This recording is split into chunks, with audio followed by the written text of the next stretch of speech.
Ma, bakit tayo mga ita? Kakulay natin ang lupa. Kaya ba marumi ang tawag nila sa akin? Ang taong madumi ay ang taong hindi malinis ang puso.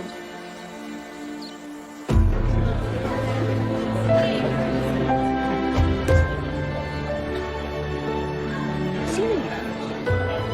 Ba't ganyan suot niya? Norman!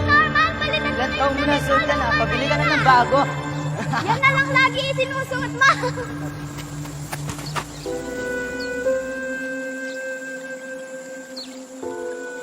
Nay, baka pwede mo nang palitan. Mga kaklase ko puro bagong suot. Gusto mo ba na itago na mahirap lang tayo?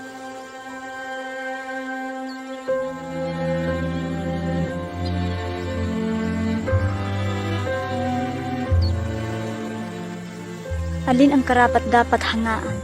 Isang taong madali ang buhay o isang taong dumaan sa matinding kahirapan?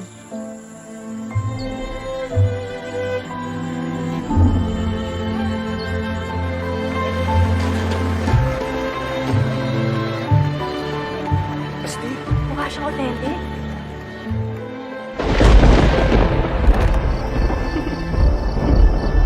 Oh, ba't ganyan itsura mo? Uso tuma, ganito rin ang afro ng mga basketballista sa TV. Hindi ganyan ang tunay na buhok ng ita. Pero mas pinapansin ako ng mga kaklase ko ngayon. Kailangan ba talagang magbago para lang matanggap ka ng ibang tao?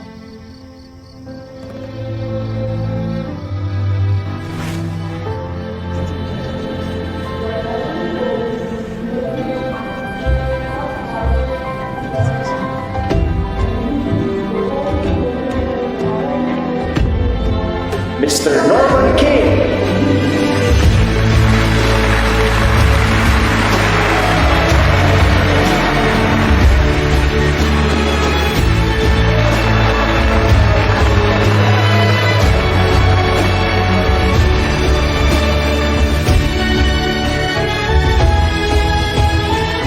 Ang turo sa akin ng nanay ko, kapag natanggap ko na kung sino ako, mas malayo ang mararating ko.